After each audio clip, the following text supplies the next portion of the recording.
संत शिरोमणी श्री ज्ञानेश्वर महाराज विरचित हरिपाठ अभंग 12वा। भाव बळाने श्री हरीची प्राप्ती। तीर्थ व्रत नेम भावे विण सिद्धी, वायाची उपाधी करिसी जना। वायासी उपाधी करिसी जना, भाव बळे आकळे एरवी ना कळे। कर्तळी आवळे तैसा हरी, कर्तळी आवळे तैसा हरी। पारियाचा रावा घेता भूमीवरी, यत्न परोपरी साधन तैसे। यत्न परोपरी साधन तैसे, ज्ञानदेव म्हणे निवृत्ती निर्गुण। दिधले संपूर्ण माझे हाती, दिधले संपूर्ण माझे हाती। भावार्थ, अंतःकरणात भगवत प्रेम नसेल तर तीर्थयात्रा, व्रतवैकल्ये, नेमधर्म इत्यादी साधनांनी भगवंताची प्राप्तिरूप सिद्धी मिळत नाही। हे माणसा, हे तुझे सर्व प्रयत्न व्यर्थ आहेत। हातावर ठेवलेला आवळा जसा स्पष्ट दिसावा तसा भावबळाने भगवंत स्पष्ट दिसू लागतो, कळू लागतो। त्याखेरीज अन्य कशानेही कळत नाही। जमिनीवर पडलेला पाऱ्याचा कण उचलून घेण्याचा कितीही प्रयत्न केला तरी तो उचलून घेता येत नाही। त्याप्रमाणे शुद्ध भावा वाचून केलेल्या साधनांनी भगवंताचे आकलन होत नाही। श्री ज्ञानदेव महाराज म्हणतात, श्री निवृत्तीनाथ हे माया गुणरहित असून त्यांनी या निर्गुण ज्ञानाचे संपूर्ण रहस्य माझ्या हाती सोपवले। त्यामुळे भगवत स्वरूपाचे मला आकलन झाले।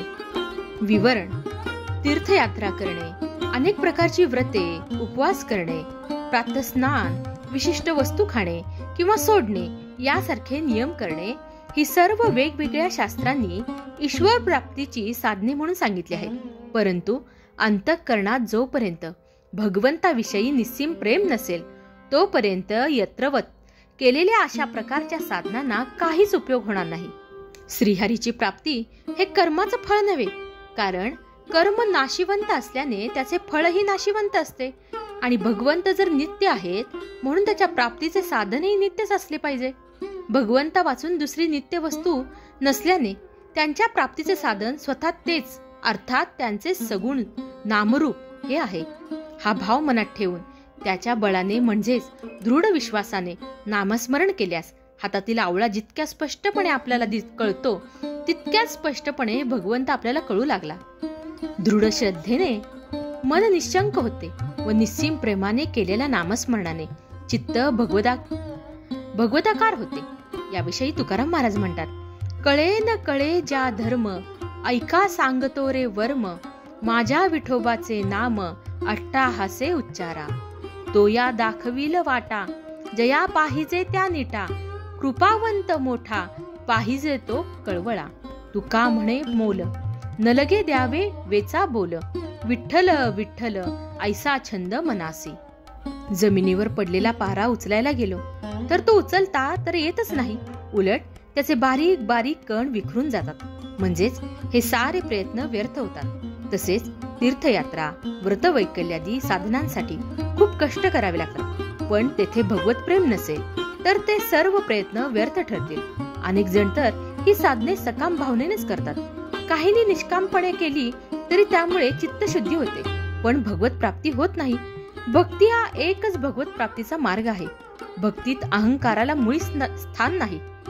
जेथे अहंकार उत्पन्न होतो तेथे भगवंत राहत नाहीत। रासलीलेच्या प्रसंगी गोपींना अहंकार उत्पन्न झाला तेव्हा ते तत्काळ अंतर्धान पावले, तेव्हा अहंकार वितळला, तेव्हा पुन्हा प्रगट झाले। इतर साधनात साधन वेगळे व साध्य वेगळे असते, पण नामस्मरणाच्या साधनात साधन व साध्य एकच श्रीहरी आहे। बीज आणि फळ हरीचे नाम असे तुकाराम महाराज म्हणतात। ते याचा अर्थाने श्री ज्ञानदेव महाराज म्हणतात, माझे सद्गुरू निवृत्तीनाथ निर्गुण म्हणजे माया गुणांनी रहित असून त्यांनी सगुण साकार रूपात स्वतःची गुणातील स्वस्वरूप स्थिती पूर्णपणे मला प्राप्त करून दिली।